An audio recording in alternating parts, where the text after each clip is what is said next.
আমি খুব straight forward. Awami League 3টা নির্বাচন চুরি করেছে, 3টা নির্বাচন ঠিকঠাক মতো করে নাই। আগামী 3টা নির্বাচন তারা নির্বাচনের বাইরে থাকবে। আওয়ামী লীগের বিচার এবং এই ফ্যাসিবাদী সময়ে যারা জুলুম এবং নির্যাতনের শিকার হয়েছে এই লোকদেরকে কম্পেনসেশন করা এবং যারা এটা করছে তাদের বিচার প্রক্রিয়া এটা অত্যন্ত গুরুত্বপূর্ণ। এই দেশের স্বাধীনতা সার্বভৌমত্ব, যে বাইরের কোনো দেশ আমার রাজনীতিতে হস্তক্ষেপ করবে না। রাজনৈতিক দলের প্রথম কর্তব্য হলো যে তাদের সংস্কার এবং নির্বাচন এই দুইটাকে একসাথে ধারণ করতে হবে। দেখেন, বাংলাদেশের রাজনীতিতে আমাদের যে রাজনৈতিক দল আছে এক্সিস্টিং, তারা যদি তরুণদেরকে ধারণ করতে না পারে, তাদের চিন্তাভাবনা যদি না বুঝে, তাহলে তারা সামনের দিনে খুব অল্প সময়ের মধ্যে আবার ক্রাইসিসে করবে।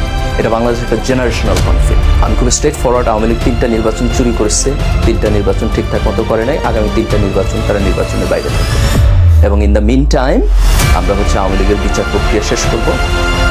আওয়ামী লীগের মধ্য থেকে যেন তাদের যেই রাজনৈতিক নেতৃত্ব আপনার এই ফ্যাসিবাদের সিদ্ধান্ত নিচ্ছে, তাদেরকে যেন তারা নিজেরাই রিজেক্ট করে এবং তারা রিফর্ম করে। তারপর 3টা নির্বাচনের পরে তারা রিফর্ম করে রাজনীতিতে আসবে এবং আমরা সবাই মিলে বাংলাদেশ হিসাবে একজন আরেকজনের প্রতি রেসপেক্ট রেখে রাজনীতি করবো এবং সেই রাজনীতির পার্টও আওয়ামী লীগ হবে। কিন্তু আওয়ামী লীগ যদি মনে করে যে গত 15 বছরের ফ্যাসিবাদ ঠিক ছিল, আওয়ামী লীগ যদি মনে করে যে আমি কোনো ভুল করি নাই, আওয়ামী লীগ যদি মনে করে যে চুরি করে নির্বাচন চুরি করে এই দেশে থাকা এটা লেজিট, তাহলে আপনি তার সাথে কিভাবে আলোচনা করবেন? সে যদি মনে করে যে রাস্তায় দাঁড়াইয়া যে তরুণ ছাত্রদেরকে সে গুলি করছে, মারছে, আজকে দেখেন প্রায় 1000 ছাত্র শহীদ হয়েছে, তাই না? প্রায় 10-15 হাজার ছাত্র আহত হয়েছে। তা আওয়ামী লীগ যদি মনে করে যে এটার সাথে তার ডিল করার কোনো প্রয়োজন নেই, এটা যা হয়েছে ঠিকই হয়েছে, তাহলে সে আওয়ামী লীগের সাথে আপনি কীভাবে বাংলাদেশে নেগোসিয়েশন করবেন? তাহলে আমি যেটা চাই সেটা হলো আওয়ামী লীগের মধ্য থেকে এটা উঠুক যে এই রেসপন্সিবিলিটি কার। কেন দেখেন, আওয়ামী লীগ বাংলাদেশের একটা অত্যন্ত পুরাতন রাজনৈতিক দল। আমি জানি বহু মানুষ শেখ মুজিবের প্রতি শ্রদ্ধার কারণে আওয়ামী লীগ করে, বহু মানুষ আপনার মুক্তিযুদ্ধের চেতনার প্রতি শ্রদ্ধার কারণে আওয়ামী লীগ করে।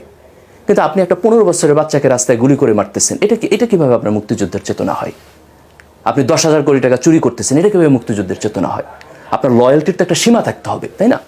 তাহলে আমি যেটা চাই সেটা হলো যে সমস্ত মানুষ পজিটিভ কারণে আওয়ামী লীগকে সাপোর্ট করে, তারা যেন আওয়ামী লীগকে এই প্রশ্নটা করে যে যেই নেতৃত্ব, যেই লোকদের কারণে আওয়ামী লীগ এইরকম একটা আওয়ামী লীগে পরিণত হয়েছে, তাদের কাছ থেকে যেন তারা আওয়ামী লীগকে মুক্ত করে এবং তারা নিজেরা যেন এই পানিশমেন্টটা মাইনা নেয় যে ওকে, আমি 15 বছর এই দেশে গণতন্ত্র দেই নাই, আমি 15 বছর বাইরে থাকবো, it's fine, I deserve that.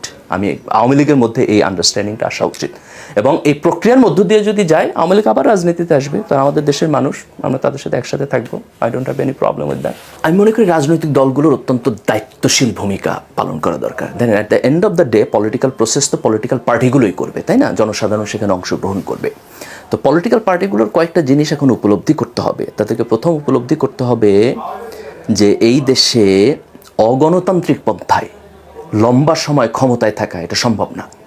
এটা তো শেখ হাসিনা একটা মাস্টারপিস ছিল, তাই না?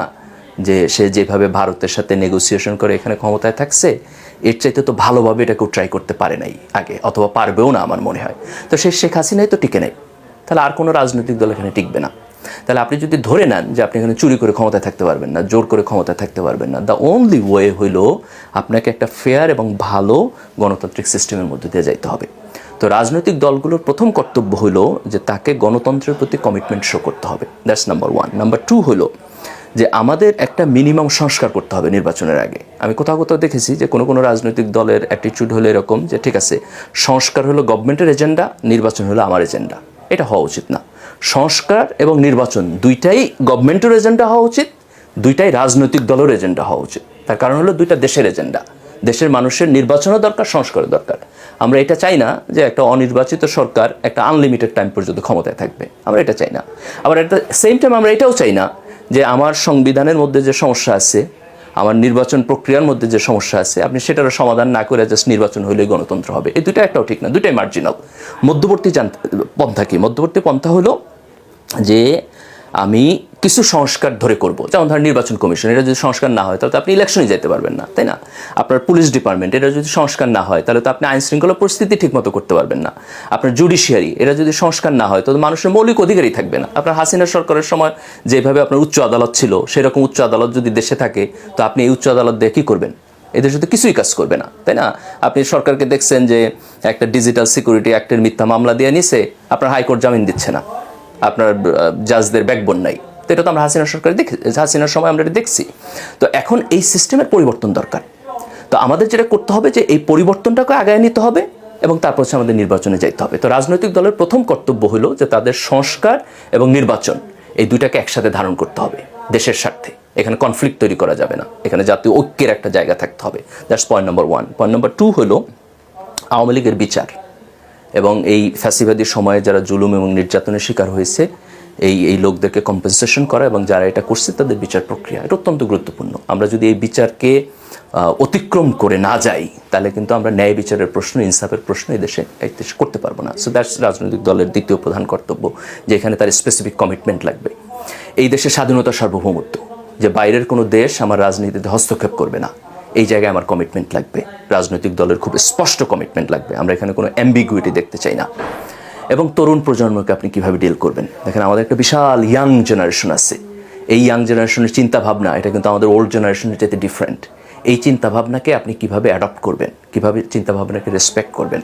দেখেন বাংলাদেশের রাজনীতিতে আমাদের যে রাজনৈতিক দল আছে এক্সিস্টিং, তারা যদি তরুণদেরকে ধারণ করতে না পারে, তাদের চিন্তাভাবনা যদি না বুঝে, তাহলে তারা সামনের দিনে খুব অল্প সময়ের মধ্যে আবার ক্রাইসিসে পড়বে। এটা বাংলাদেশের একটা জেনারেশনাল কনফ্লিক্ট। এটা বোঝার সবচেয়ে সহজ উপায় কি? রাজনৈতিক দলের সবচেয়ে সহজ উপায় হলো তরুণদের প্রতিনিধিদেরকে আপনাদের রাজনৈতিক প্রক্রিয়ার মধ্যে দিয়ে আগায় নেন। তারা যেন আপনার টেবিলে সিট পায়, আপনার স্থায়ী কমিটিতে যেন তারা বসে, আপনার নির্বাহী কমিটিতে তারা যেন বসে, তারা যেন আপনার এমপি মনোনয়ন পায়। তাহলে তরুণদের প্রতিনিধি যদি আপনার মধ্যে থাকে, ভালো প্রতিনিধি যদি আপনার মধ্যে থাকে, তাহলে আপনি দেখবেন যে আপনি তাদের পালস বুঝবেন, আপনি তাদের আন্ডারস্ট্যান্ডিং বুঝবেন। তো আমার বোধ হয় যে রাজনৈতিক দলগুলোকে এই সময়টাকে একটা বিশেষ সুযোগ হিসাবে নেওয়া দরকার, যাতে করে সে তার নিজের রাজনৈতিক দলের সংস্কার করতে পারে, সে যাতে দেশের কনস্টিটিউশন, নির্বাচন সিস্টেম, জুডিশিয়ারি এই সিস্টেমের সংস্কার করতে পারে এবং তরুণদের যে আকাঙ্ক্ষা এটাকে ধারণ করে তারা যেন একটা নতুন বাংলাদেশ তৈরি করতে পারে। এই কমিটমেন্ট আমি রাজনৈতিক দলগুলোর থাকা উচিত বলে মনে করি।